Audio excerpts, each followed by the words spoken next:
You're listening to Good Fit, Poor Fit, a podcast that explores the interaction between people, design, and activity. Good Fit, Poor Fit is part of the Universal Design Project, a nonprofit organization with a vision for every community across the USA to have a surplus of homes and opportunities for social participation that are universally and financially accessible. Learn more at universaldesign.org.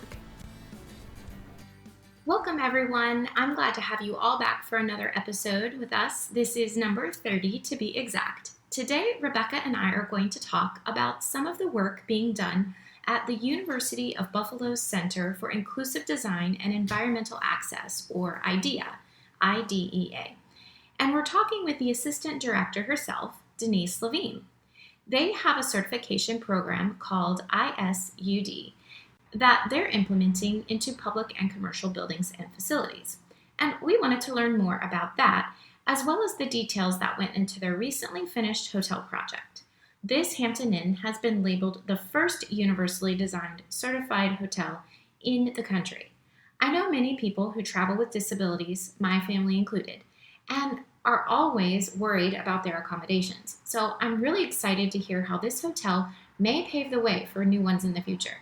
So without too much additional chit-chat from me, I'm going to pass it off to Rebecca so she can introduce our guest.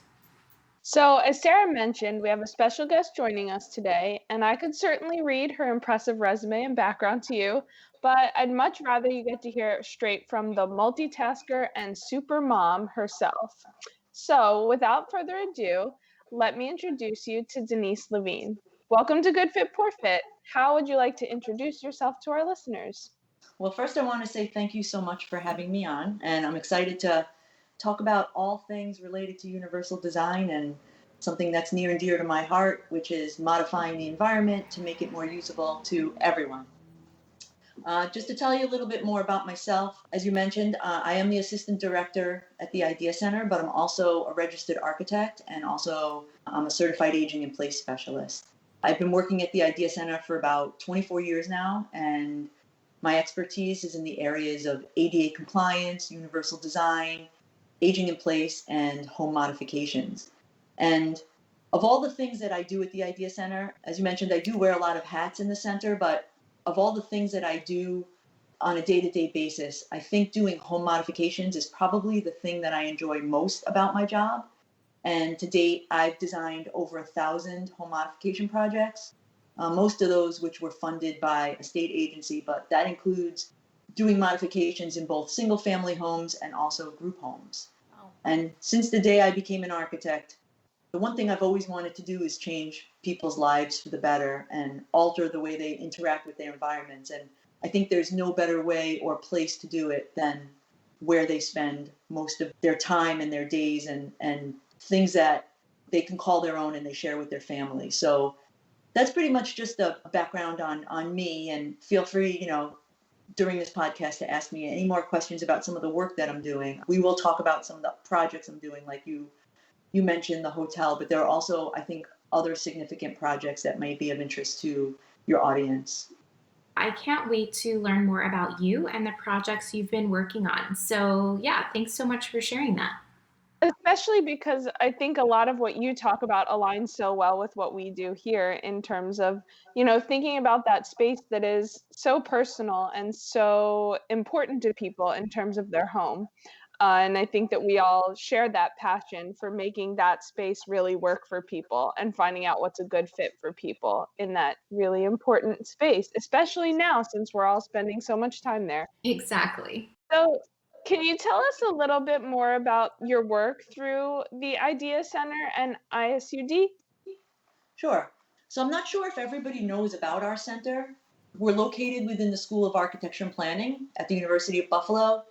And basically we're essentially a multidisciplinary center of excellence. And our staff is made up of people from all different backgrounds. So we have architects, we have urban planners, we have a gerontologist, we have a behavioral psychologist, we have an occupational therapist, and we have some industrial engineers. So we all bring something a little bit different to the table, and we very much embrace the whole team concept. So most of the projects we work on, everybody's making a contribution to them. But also something else to note that we're proud of is that we typically employ graduate students from all different departments within the university. So we currently have about 10, and we get them very involved in the actual work that we're doing and the research that we're doing, so that when they graduate and they go out into the working world, they're basically passing along all of the knowledge that we've taught them and spreading it beyond our reach. So we're very proud of that, and we make sure that we involve them in pretty much everything that we do. The center was started in 1984, and all of our work is based on the concept of universal design. So basically what we do is we produce knowledge and tools to increase equity and inclusion for groups who have been marginalized by traditional design practices. And to say that in simpler terms, by focusing our work on advancing equity and inclusion, our hope is to create a safe, inclusive, and more empowering world for all. And you did mention ISUD briefly. Like you said, it stands for Innovative Solutions for Universal Design. And basically what this is, it's a certification program that's similar to the LEED certification program that is from the US Green Building Council. Most people are more familiar with that. But our certification program focuses on universal design instead of green building. And we've been working on the development of the program for about 10 years. And some people, are probably wondering why we did this.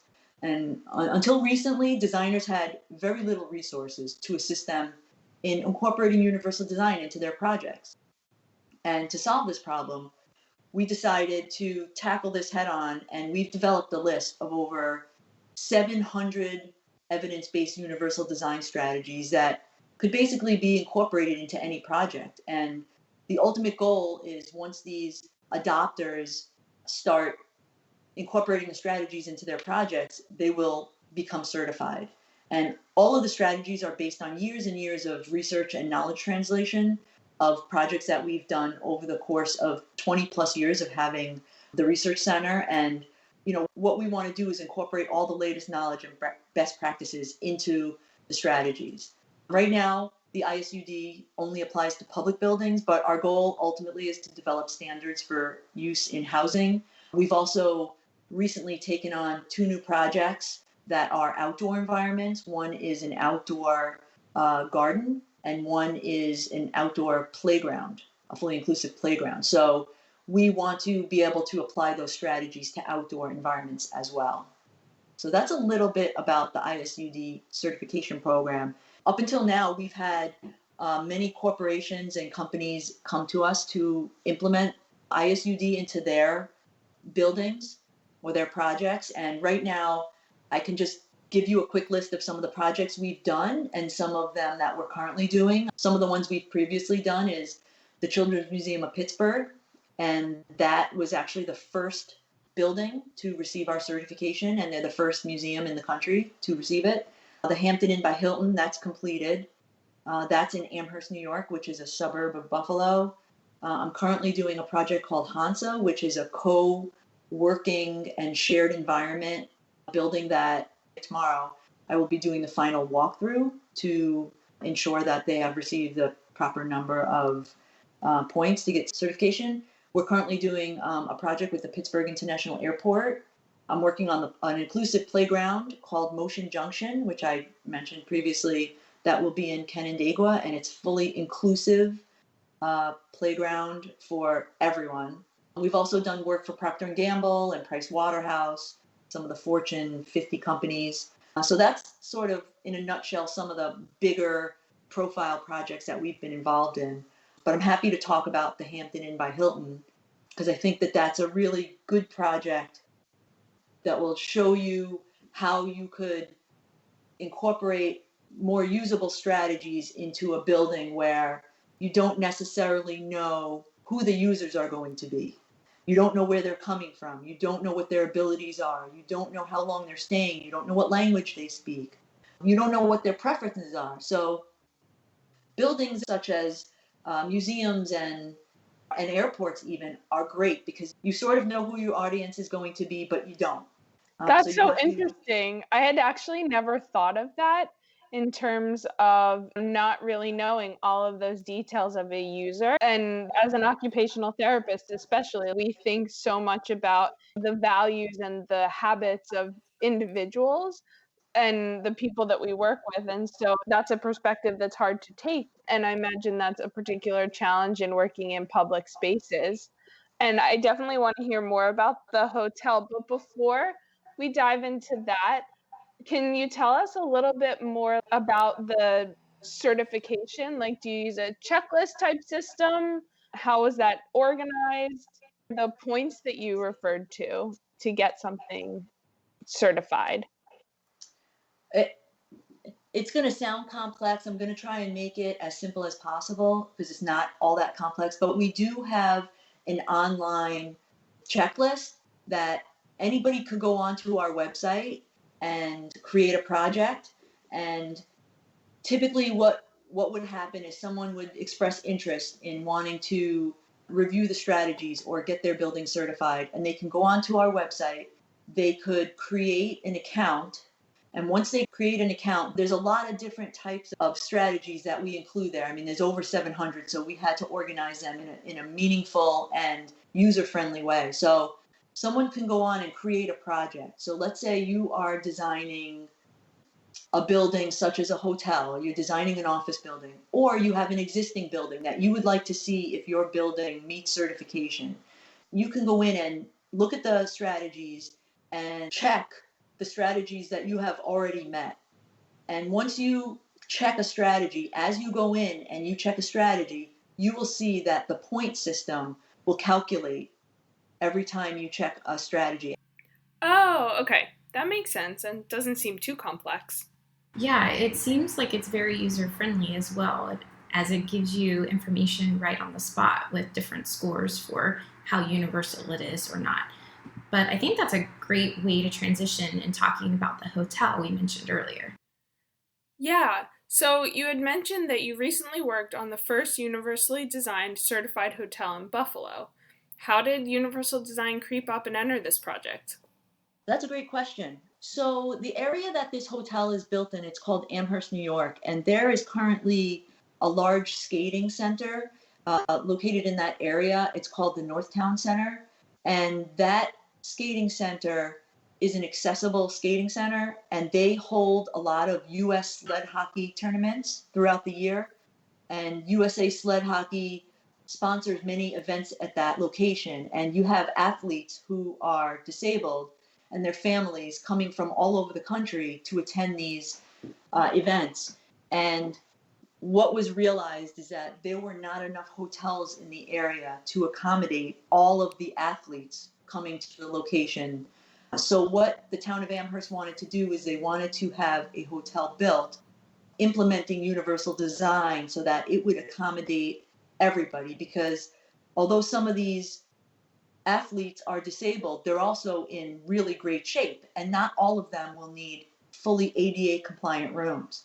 And when people go to book hotels, many times in typical hotels, they have the minimum number of accessible rooms available, which is 5%. So a lot of times there were not enough rooms to go around when all of these athletes and their families were congregating in the area. So what Amherst wanted to do is they wanted to have a hotel that implemented universal design, so it would be a location that would be more usable to everyone. And it happens to be that the land that they were providing was adjacent to the skating center. So it was located in very close proximity to where all these events would take place. So they worked with a company called Uniland, a local development company in the area, and they recruited me to be a consultant in universal design to help them implement our standards into this hotel.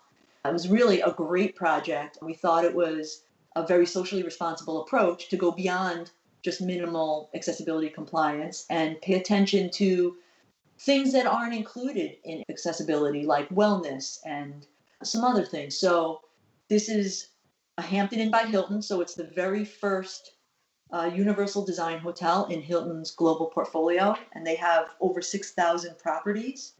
And this is actually the first hotel in the country to be certified with universal design. That's so So exciting. Hopefully it'll start a trend.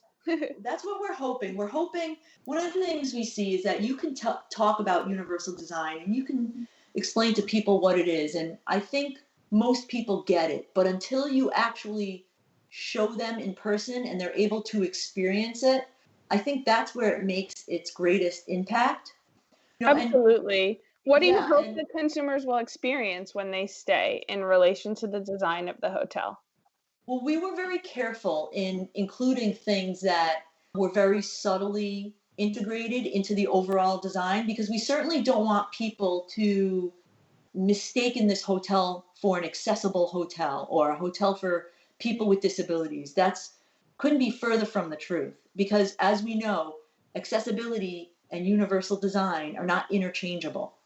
They're not the same, it's not the same meaning, and we don't want people using the word accessibility or applying accessible features when we're talking about universal design. When we do universal design, we assume that the building is already accessible because that's required by law. We want to go beyond that. So some of the things we wanted to do in the hotel was just provide features that blend into the overall environment and seamlessly integrate into the overall design. So when people walk in, they know it's a little different for some reason in a positive sense, but they're not really sure because everything just seems in place and everything seems usable and more friendly and inviting and safe. Yeah, So it's just just to, kind of simple, like everything works. That's kind of, exactly. Sarah, right? Like what we look for when we're working with designers and architects, don't you think? Yeah. Absolutely. And I think that's kind of the idea we want people to have with universal design. Like you said, it goes beyond what people think is accessible in terms of being used just for people with disabilities. But we really want them to go into a building and have everything in its place and it just works well. It just seems like it works well. And people don't even realize all of the little things that went into it because the people who designed it analyze the space so well, if that makes sense. Yeah, and sometimes, the word accessibility or accessible stigmatizes something. Like, Mm-hmm. you walk into a public restroom and there's an accessible stall, and some people are afraid to use it because they think it's only for people with disabilities. Mm-hmm. And, you know, it's there so that people with disabilities can use a bathroom comfortably, but other people are allowed to use it. People who may be pushing a baby carriage and coming in to use the bathroom with a child, a young child, or someone at an airport that has a lot of luggage. Space could benefit everybody. The convenience of it could benefit everybody. So we certainly don't ever want to stigmatize an environment or products as being purely for people with disabilities. We want everyone to be able to use it, including people with disabilities. So some of the notable features that I think were really wonderfully integrated into the hotel is a lot of oversized circulation paths and primary routes of travel. We wanted to provide lots of ample space for guests of all abilities to travel throughout the building very comfortably. We wanted them to be able to move around pulling luggage or pushing carts or using a wheelchair or using a scooter. I mean, you don't know what sort of assistive devices people are using, and people might come with large families and young children. So we wanted to make sure that everyone could move around the building very comfortably, whether it's in the lobby or in the hallways or in the restroom. So that's one of the things that we wanted to do. And something that goes along with that is providing very generous clearances and turning spaces throughout the facility so that anybody using a wheeled mobility device, a cart, like I said, a baby carriage, has the ability to turn around and not get stuck at dead ends. So all those two things sort of mesh together: circulation paths and ample space and turning clearances and access to the breakfast area or access to approach tables or seating areas. Those were really important to us. Another thing we wanted to do, and this also builds upon what we just talked about, is providing a guest-centered lobby area with very generous space to accommodate people who are making transactions at the front desk. And at the same time, the lobby area typically becomes a place for social interaction and lounging. And we wanted to encourage that. We wanted to encourage that area to be welcoming, and we wanted people to be able to socialize there because that's what people do a lot of times. They want to interact, especially now with COVID. every opportunity for social interaction, I think people are just clamoring for. So, um, Absolutely. I also yeah. think what you were mentioning about those open spaces and plenty of room is really a universal design feature that does work for everyone. As you said, there are so many reasons that just having that open space is really helpful. Even now, like with COVID, a big open space will have plenty of room for people to stay away from each other and Hmm. keep that 6 feet. And I think that that's a really common feature, even that we've tried to put into a lot of areas in the home, like kitchens and living areas that are very open for all different things, whether you're, bringing in a ton of groceries or using a mobility device. Hmm. And it really sounds like you are, like you said, going beyond the ADA and you're trying to think about all of the little tasks people would do in and around the hotel and really analyze it for anyone who could use it with a wide variety of impairments. And I think that's what's really unique about what you did with the hotel. You're not just checking off those ADA boxes, you're analyzing how people are going to move around the lobby or in their different rooms or at the front desk or even in the breakfast area. And also looking at how people interact with each other. Yeah, and following on up with what you just said, the ADA talks about signage, but it doesn't really focus on wayfinding. And I think wayfinding, especially in public buildings, is such an important area because people can get turned around very easily. And sometimes when you visit a new building that you've never been to before, you can really have trouble orienting yourself to where you are and where you're going. And especially people who are older or people who have mobility impairments, you don't want to have to walk around trying to find your destination and realize you're in the wrong direction and then have to turn around and backtrack to find where you are. And there's nothing worse than being lost and not being able to find your way or your destination. So one of the things that we wanted to do was make wayfinding really, really a good thing. We wanted to make it easy. We wanted to make it where, regardless of the language that you spoke or your cognitive abilities, or if someone had a visual impairment, we wanted to be able to make it comfortable and easy for everyone. So one of the things that we did is we wanted to make sure that the primary routes and the hotel floors and rooms are all delineated using variations in flooring, in color, in different themed artwork, and some other architectural features. And what I mean by that is we used different color carpeting for primary paths of travel. And then wherever there is a room, a guest room, there is a different color carpet in front of the door. So you know you're getting to a door of a guest room. Whereas rooms that are for maintenance staff or the cleaners, those are not delineated because those are rooms that will not be used by guests. The thing That's we really did, creative. I love that idea. That's yeah, and something, and I mean, we always talk about using contrast to indicate transitions between spaces, but I had never thought about that to signal an actual one area that you're meant to enter versus another area that you're not. That's really mhm. creative. Yeah, and another thing that we did, which I think I would love in hotels that I stay at, is a lot of times you push the button on the elevator to go up to your floor, the doors open and you get out. And sometimes it's not your floor. Yeah. And sometimes you don't remember if there are a few people pushing the elevator buttons and the doors open, you're not sure if it's your turn to get out. What we did is when the elevator doors open at every floor is themed with a different local theme. So the doors may open and you see a picture of the Buffalo Bills stadium, for instance, and you know that I'm on the Buffalo Bills floor stadium. So before you get out of the elevator, you can see that that may or may not be your floor. And then at every room, the room numbers on every door are in a little frame, and every single room has a photograph of something local. So it could be something that's downtown, it could be a bridge, it could be a building, it could be City Hall, it could be something from the local area. So if you don't remember what room you're in, you may not remember the room number, but you will probably remember that you're in the city hall room where, on the left side of your door where the room number is, you will see a picture of City Hall, a small black and white photo.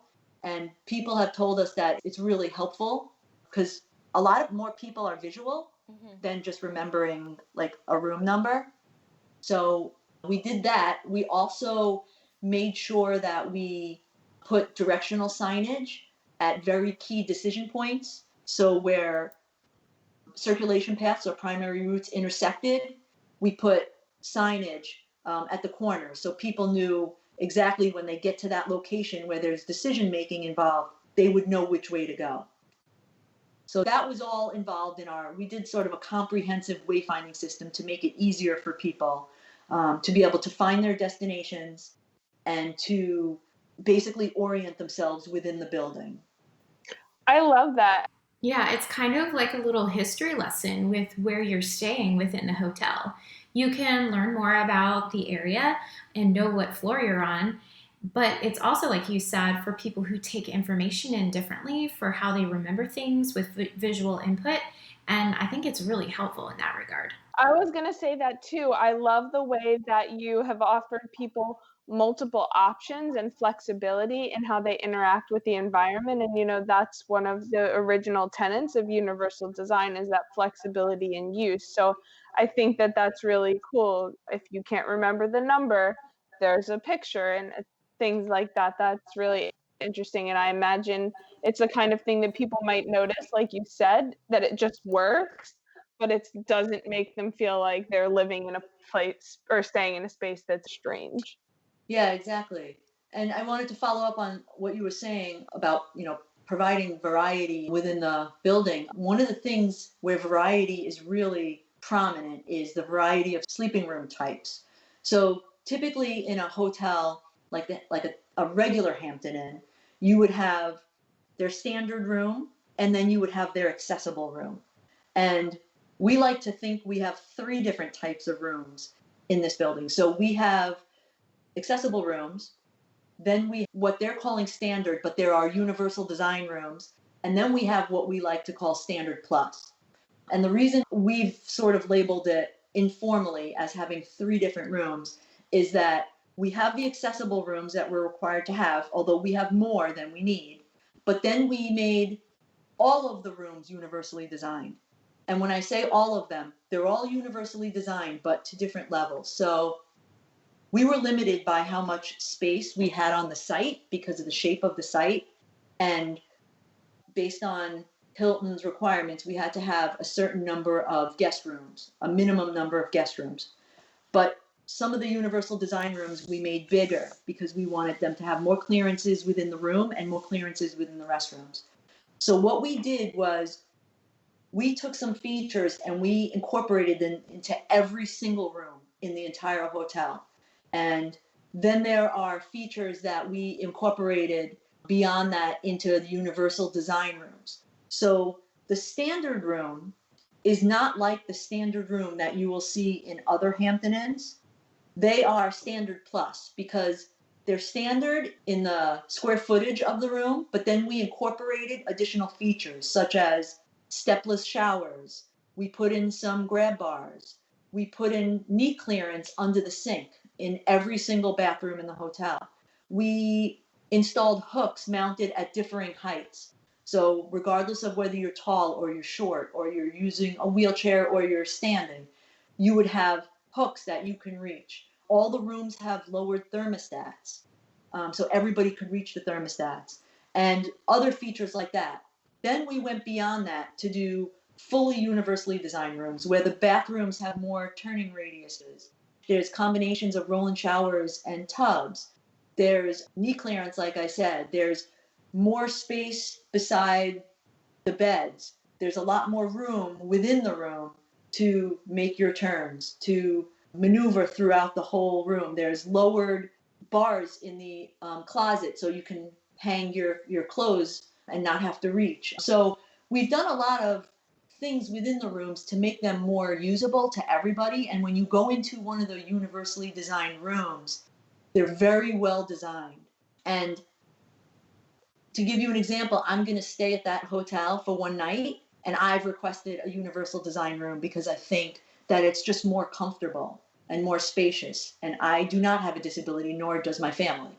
Yeah, But I want to stay there. It sounds great yeah, to me. yeah, it just makes sense. And just to give you a little, maybe I'm getting too personal here, but my son is turning 10, and for his birthday wish was to spend the night in the hotel that mommy helped design. And he loves the hotel because he thinks that with all the additional features, not only does it benefit people with disabilities, but he's excited to stay there because he thinks that it looks nicer and it's just more comfortable. And that's coming from a 9-year-old child. So, That warms my heart. yeah, that's what he asked for his birthday, to be able to spend his birthday night staying at the hotel. So that's what we're doing. That's Um, wonderful. And that makes me think about how your work really can influence the next generation. Like to be able to experience spaces like this and see that they just work regardless of your ability, age, etc. That is, I think, how universal design can begin to spread. And it loops back to what you said at the beginning of our conversation about, first of all, you guys always including graduate students and kind of training that next generation to have this eye for universal design. And also, I think it really touches on the fact that when you experience universal design, that's when you really understand it and you understand its value. Don't you think, Sarah? Yeah, and I just love, like what Rebecca said, you are training new professionals and you are trying to get people interested in universal design early in their careers so they can implement it into their practice as they continue as professionals. So, yeah, I think that's awesome. I think that reminds me, I also wanted to ask you about some of the terminology you use at the Idea Center. It's so easy for consumers and stakeholders to latch on to all these different terms out there, like aging in place, accessible design, plus universal and inclusive design. So, how do you all explain the value of universal design to people so they can really understand how beneficial it is to everyone? we use universal design or inclusive design, and we do talk about universal, but universal sometimes means one size fits all, like it fits everybody. And we know that that's not the case. Universal design is just creating more usability for everybody. And what we want to do is we want to help people understand what the term universal design is. So we explain to them in sort of like a one sentence response of what it means, and based on the audience that we're talking to, relate it to what they're doing or they're building or they're designing or how it relates to their life or their project. I think it makes more sense. As we talked about a demonstration project where you tell people about universal design, but it's never as effective as having people experience it. If you can take the concept, tell them what it is, but have it relate to what they're doing or their life, I think it makes more sense and people get more personal about it and they realize, wait a minute, I didn't think at first that this would relate to me because I'm able bodied and I can do everything I want to do and I can walk and I can, you know, but then you realize that it has its place for every single person, whether you're able bodied or not, whether you speak the language you don't, whether you have a vision impairment or you don't, you're young or you're old, regardless of that, you can see that it would apply to every single person's life in some way or another. I think that's great because even your son is realizing that. That makes a lot of sense. And in embracing universal design, and people really do have to experience it to understand it. And I think that's the key because people don't know what they don't know. And once they're able to experience it on their own, they can really see that it would make a big difference to them and their lives and the other people in their lives that may experience some sort of impairment. Exactly. I mean, you can never walk in someone else's shoes and know exactly what they're feeling, right? I mean, if someone is 7 feet tall and every time they go through a door, they have to duck, someone can tell you that. But until you're experiencing that, you'll never be able to walk in their shoes. And it's the same thing with a person who has a disability or who has a cognitive impairment or someone who can't do all the things that you do or can do the things that you can't do. You can never really understand what someone else is going through. So the goal for us is to just create environments and products that we think will accommodate the widest range of people and hope that we can accommodate as many people as possible. That's such a good point about accommodating as many people as possible. And so, on that note, I'm thinking about how different it is to implement universal design strategies in new construction versus existing buildings. Because if we really do want to accommodate the widest range of people, then in some cases it's going to be necessary to implement universal design into existing structures. And I think a lot of times this gets a bad rap because people think it's really expensive or that it's not possible, especially in old buildings. Where do you win on this, Danise? So obviously, it's always easier to implement UD strategies in new construction, but it's not impossible to do in an existing building. And I think a lot of time architects and building owners get discouraged at the idea of incorporating universal design in older existing buildings. And that may be because they think it's going to cost more or it's going to create additional challenges trying to fit all the pieces of the puzzle together. This might not be the case with some projects, but not every building will be easy, especially if it's an older building or, one that has a complex design, but it could be done. And I'll use the Children's Museum of Pittsburgh project, which is probably one of my favorite all-time projects that I've ever been a part of, as an example. Just to give you a quick background on the project, the Children's Museum of Pittsburgh has a facility in downtown Pittsburgh, and they took ownership of an adjacent building, which was formerly the Carnegie Free Library, built in 1890. So it was a historic building, and it was in operation as a library until 2006, when their clock tower was struck by lightning and the building was really severely damaged. The library moved to a new location within the city, and that building sat vacant and abandoned for about 11 years until 2017, when the city provided ownership of that building to the museum. And when, I made my first visit, the building was in absolutely terrible shape.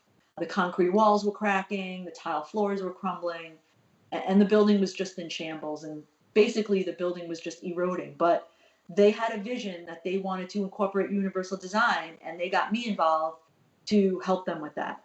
So at first, I was a little skeptical because I wasn't sure that we'd be able to pull this off because the building was in really bad shape. But underneath it all, I could really see that there was a lot of potential there. And instead of being discouraged, the entire team fully embraced all the special characters of the building. And instead of feeling discouraged, we all viewed it as an opportunity to preserve the historic integrity and incorporate some modern building concepts to reflect the current user needs of our population. So one of that modern concepts that we were excited about was universal design, and then ultimately giving them ICD certification. That's really cool. I live just outside of Philadelphia, and I look at a lot of the old buildings and I think, oh man, it would never work. There's so many things that would be hard to implement, but it sounds like you really made that possible, which is inspiring to think about because there are so many buildings that we do want to preserve, but we also want to make sure that everybody can access them and benefit from them as Yeah. well. Yeah, and instead of just gutting the building and starting over with sort of like a shell, many of the original features remained, and much of the cosmetic deterioration that wasn't related to structure was all left intact. So it sort of provides a neat visual timeline of the building and creates this stark contrast of the modifications, the perfect balance of old and new. So instead of starting over, we almost are celebrating the history of the building by leaving what sort of was in the past and creating a new history with all of the innovative features that we incorporated into the museum. So I just wanted to point that out because there is this sort of misnomer that you can't do it in an old or historic building because you're limited, but you really can if you have the knowledge to do it and you have the want and the drive to do it. Right, and I'm sure there's a lot of problem solving that goes into that, just to analyze the space to determine if it is possible to put in universal design into an existing space. So not impossible, but probably a little more challenging. Plus, you probably have to be pretty creative to make some of that happen. And I think you're right, and preserving some of that historic value for people to experience today in a more universal and accessible way. And I think that's really great. Yeah, and who is this museum serving? It's serving mostly the next generation, our children and our children's children, and so it's sort of passing the torch along to them.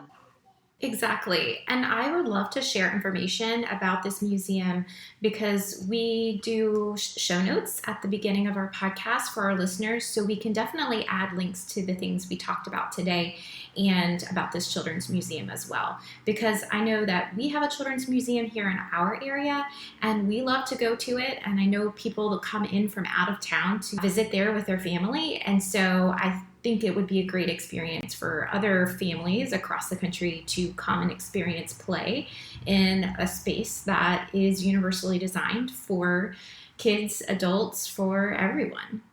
Great.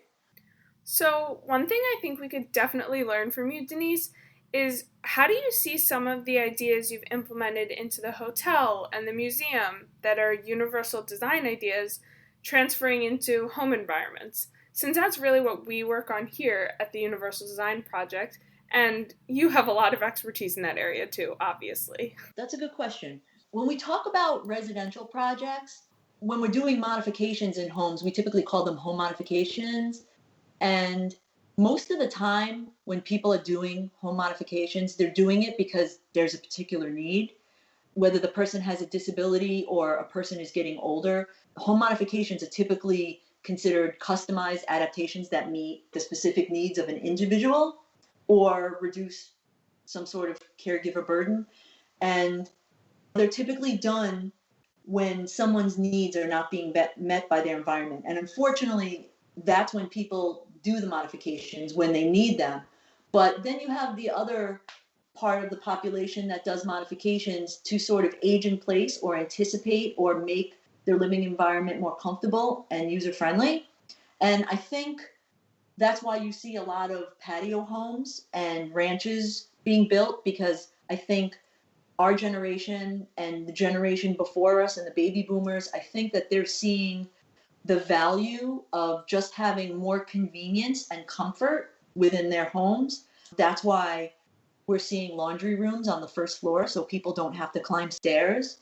And that's why we're seeing no step entries into homes, because when you're carrying groceries into a home or you're moving furniture, going up and down stairs is difficult. And I don't know anybody that doesn't have flat screen large TVs these days. And to get those through doorways is sometimes difficult, and large couches and other types of furniture. So I think there are a lot of things that people can do, and you don't have to do them all at the same time. You can really do modifications or interventions into residential projects to make things more usable, such as if someone is having problems opening doors, you can change the knobs to lever handles. It's just a smart, sort of more usable feature to have in your home. People are doing more wide open rooms and spaces. So instead of having individual rooms, they're sort of blending like the kitchen and the living room into one so that people can move more comfortably throughout the house and not get stuck at dead ends or down hallways. Doorways are being wider. When I built my house, I put 36-inch wide doors throughout my whole house just because it's more comfortable and more user friendly. Um, in the kitchen, people are installing things that are more comfortable and usable, such as smooth top cooking surfaces and different height countertops, so that when they're doing different tasks in the kitchen, they have a comfortable work surface, whether you're doing something in a seated position or in a standing position. When you're rolling dough or doing something in a standing position, that's going to be very different than when you're seated doing other tasks. So it's really great to have different height countertops. People are installing cabinets that have storage that pull out to them. Instead of reaching down into a cabinet, you can certainly have storage come to you. And along with that comes floor to ceiling height cabinets where the things that you use the most could be within comfortable reach for you. And the things that you may not use the most maybe get stored higher or, a little out of the way so that the things that you're interacting with on a day-to-day basis are within reach. As you know, many refrigerators now come with water and ice on the outside of the fridge, and that's really for convenience, so you don't have to reach in to a refrigerator. A lot of them provide lighting, like an auxiliary light, so when people wake up in the middle of the night and go into the kitchen, they don't have to turn all the lights on, and there's some sort of guidance or some sort of light that they have, even if it's a dim light, so that they could maneuver around the kitchen and get what they need without turning the light on. I mean, there are a lot of really innovative products that have come out. Yeah, and I love all of the things that you're mentioning, and they're things that we've had conversations about really recently and looking at a kitchen that we've been working on with one of our architects. I actually also saw a BuzzFeed article, I think it was yesterday, about, quote, great tools and features to have in your kitchen, and so many of them could be classified as universal design that I just chuckled in seeing it on such a mainstream platform, and it made me so happy and excited that it is being, touted as something that's valuable on a platform like that. Mm-hmm. I love seeing articles like that too, Rebecca. And I think that the more designs we can get out into the community, the more people will just see UD as good design versus something specialty. And I think the work you're doing at the Idea Center is definitely helping to make that happen. So people can really experience all the benefits of a space that's a really good fit for all people. And I actually think that's a great place to wrap up for today. Thinking about the future of universal design, and maybe some days some of these types of things will just be commonplace and cool features that all people can benefit from. So thank you so much, Danise, for joining us today. We learned a ton from you, and we can't wait to see what you're up to next. Thank you so much for having me. Yeah, you're welcome.